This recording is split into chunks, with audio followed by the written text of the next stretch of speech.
Okay, good morning everyone, especially to you, my Linda Valdirovar, and also to my classmates. Uh, this morning, I'm going to discuss all about the multiple linear regression. So, by the way, I'm Mr. Vincentsawate, your reporter for today's session. So, what is a multiple linear regression?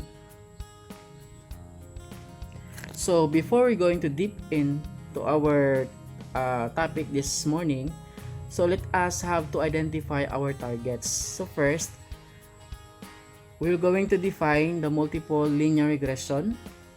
Number 2, determine the type of data multiple regression can handle. Number 3, explain the unique contribution of each variable. And number 4, we're going to relate the multiple linear regression to partial correlation and ANCOVA. In this presentation, we will cover the following aspects of multiple linear regression. First, the connection to partial correlation and ANCOVA. Next is the unique contribution of each variable, the contribution of all variables at the same time, the type of data multiple regression can handle, and the types of relationships multiple regression describes. So first, let's talk about the connection to partial correlation and ANCOVA. In this presentation, we will cover the concept of partial correlation.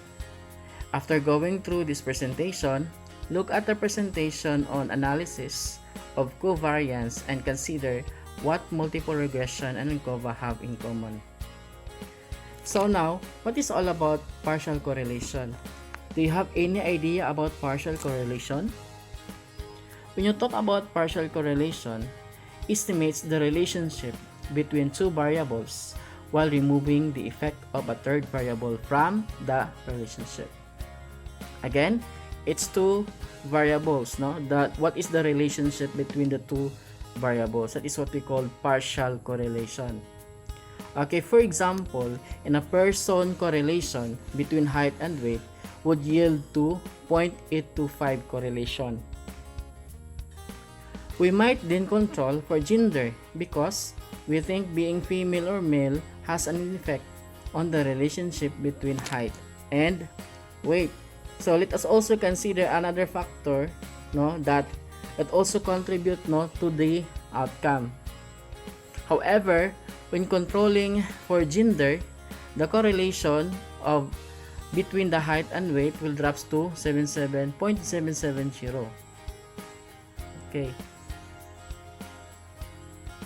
So we have different individual. We have individual A up to H. So we have also column for height in inches, column for weight, which is our pounds, then sex. Okay, 1 represents to male and 2 represents for female. Okay, height and weight controlling for the gender will yields to 0.770. Okay, this is very helpful because we may think two variables, height and weight, are highly correlated, no? But we can determine if that correlation holds when we take out the effect of a third variable, which is the gender. Okay, kung gayon na nakita nato nga kung sa partial correlation lang, so only two variables are present, no? While other variables are excluding from the two.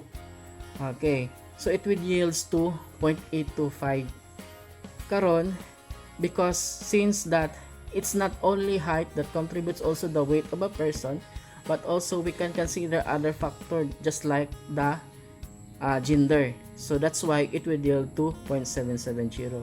So later on, I will going to discuss deeper why is it that the correlation is drops to like 0.770 from 825.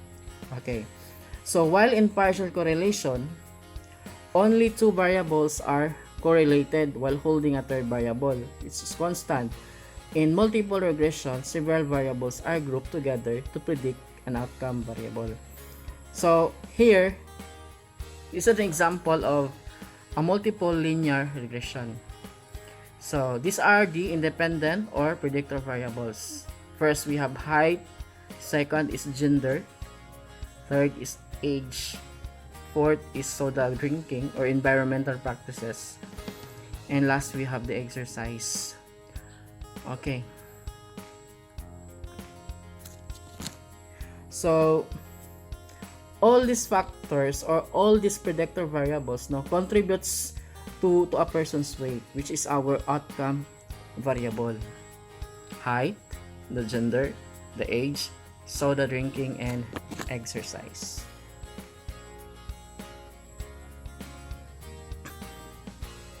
Okay, since we have discussed already about the connection to partial correlation and COBA, so let's proceed to the unique contribution of each variable. So what do you think would be the contribution of each variable? Essentially, the group of predictors are all covariates to each other. You talk about covariates, they are related with each other, but they are also different, no? Because they are related, it means to say that they are predictors or independent variable. When you talk about covariates, mo to sila nga kanang lahi-lahi sila contribution, no? Lahi-lahi po sila, pero same na sila nga predictors. Okay, for example, that is possible to identify the unique prediction power of height on weight.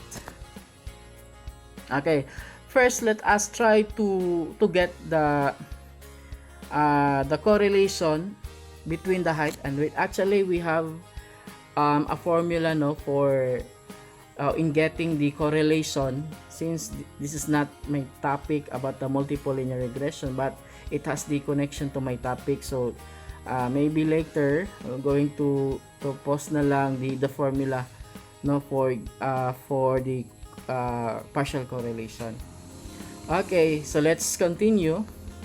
So our first example is we're going to try to find what do you think the relationship between these two variables, the height and weight, after you've taken out the influence of all other predictors.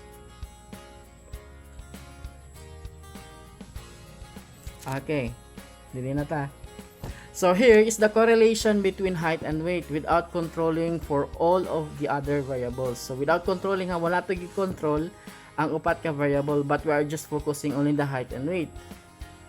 Okay, the relationship or the correlation between the two is 0.825. Okay, since kasi matingala mo nga why is it that how or where did you get that 0.825? So I will post the formula later na lang because it's too lengthy siya, taas siya kaayo, no? Okay, so that kamo na lang pod ang magkuan sa inyo mag-compute sa inyo ha.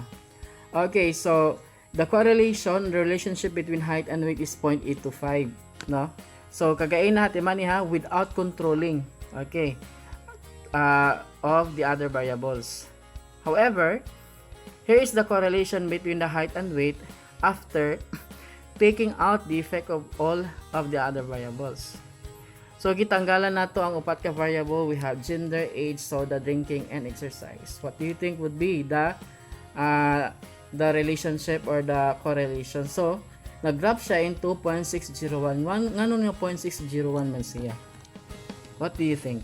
Nga kagain na 0.825 man, nya karon ni 6.01 man siya.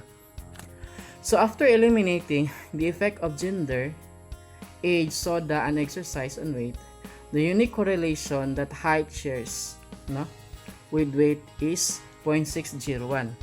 And that is what we call the unique contribution of a specific variable. Okay. Even though, this is the explanation, even though we were only correlating the height and weight when we computed a correlation of 0.825.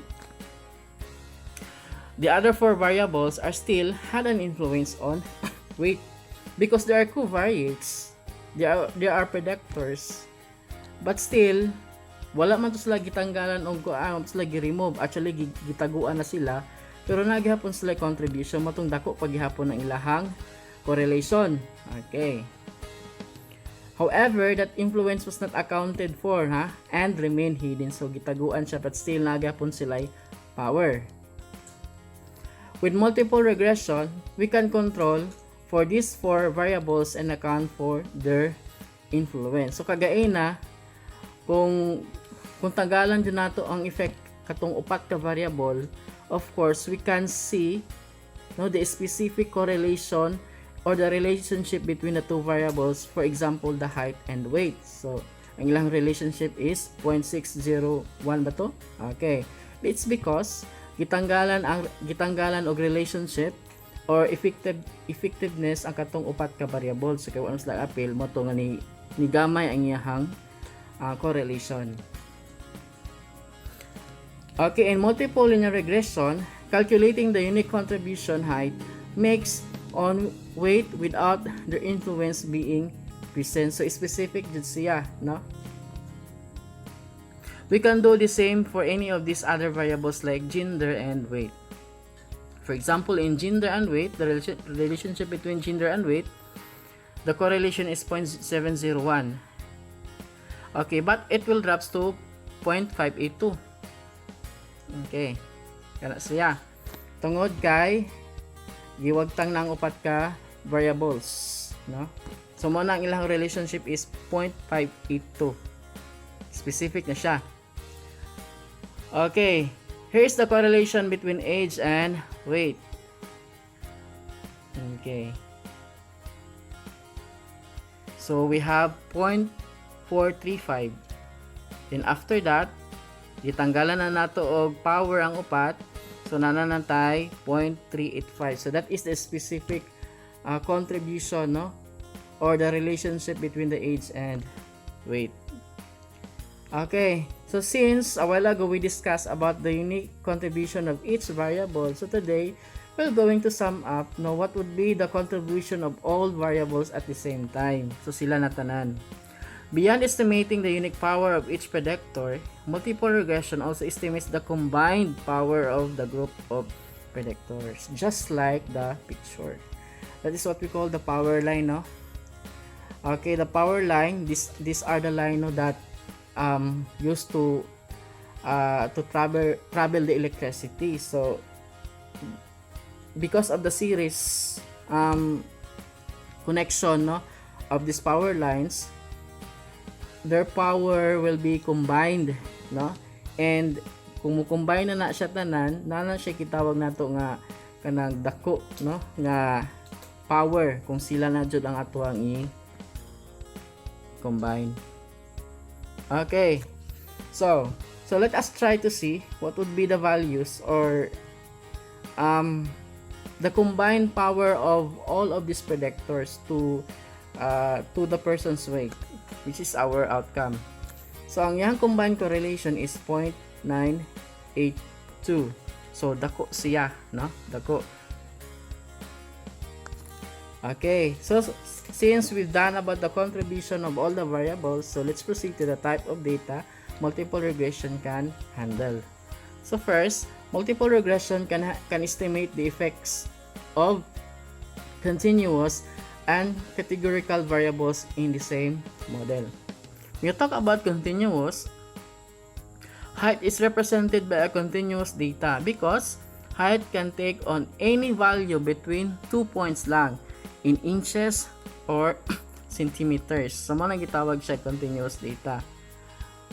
Kung may categorical, gender is represented by a categorical data because gender can be on two values, no? We have female and female or male. Mo nang gitawag siya categorical data.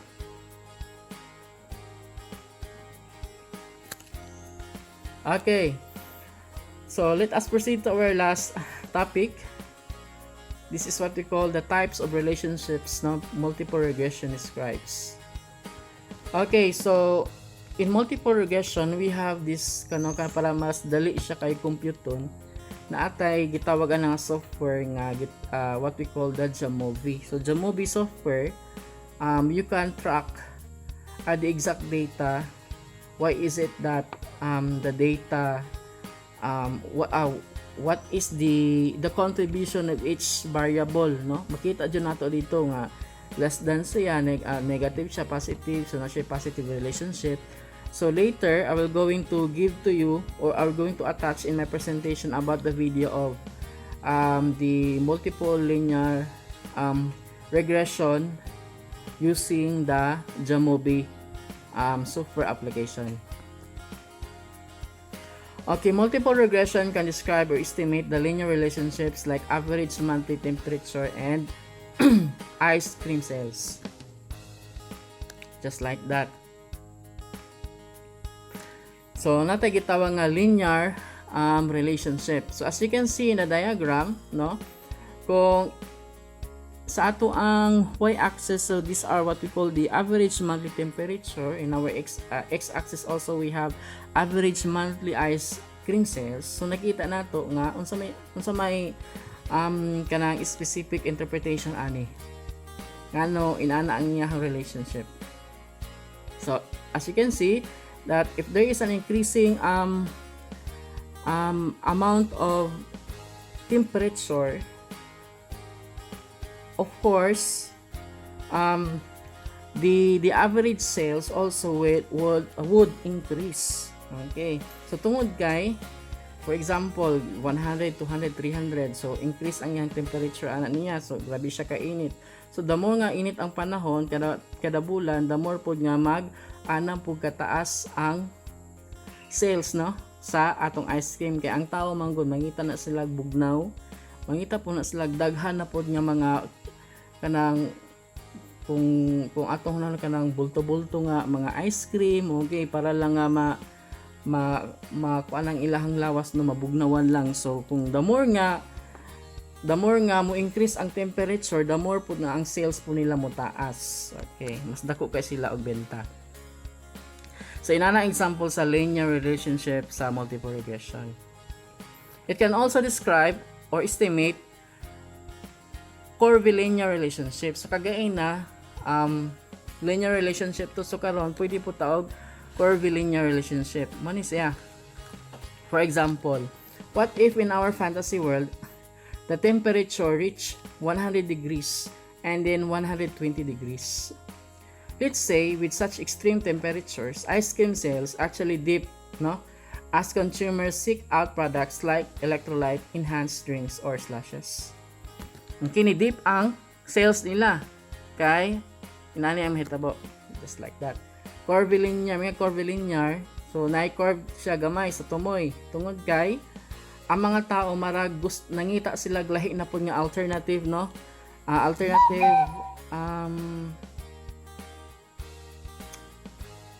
Alternative nga mga kanang pagkaon, no, not just also ice cream. So karon sa ilang sales ni baba siya tungod kay other people tend to choose another kanang pabugnaw, no, just like electrolyte nga mga drinks or slushes. Mo nang nibaba ang ilang sales, just like that ni Corsia. That is a curvilinear relationship. Okay, in summary, multiple regression is like single linear regression, but instead of determining the predictive power of one variable or the temperature on another variable, which is the ice cream sales, we consider the predictive power of other variables like socioeconomic status or age. So sa multiple regression, so di lang ta mag-focus sa duha, okay, sa atong isa ka independent ug isa pud ka dependent. Pwede ta mo focus another predictors na pod no nang mo contribute pod sa atuhang outcome. So we can also find the socioeconomic status. Kung the more dato ang tao, daghay kwarta, the more pod daghan pod na iyahang mapalit nga ice cream. Or kung sa edad, so ang mga, for example, mga bata, no, for example from 7 to 15 years old, so kana sila paspas na sila mga anog ice cream. So the more pod nga mo dako pod ang ilahang sales. With multiple regression, you can estimate the predictive power of many variables on a certain outcome. So makita man gud nimo kung unsa ang ilang combined power kung tanang mga variables nimo is ipunong tanan, no, kung unsa jud ang ilang possible outcome. as well as the unique influence each single variable makes on that outcome after taking out the influence of all other variables. So not only the combined power but also the specific unique contribution of each variable to the outcome. Okay, that would be all about my topic about the multiple linear regression. I hope that you learned something a lot from me. And in computing the multiple linear regression, so as I have mentioned a while ago, that you can download Jamobi. So sa Jamobi, it is a software application wherein that you can find the regression data, the correlation, the partial correlation, makita dito mas dali ra siya kay auto-generated naman, di na kinta magmano-mano pa.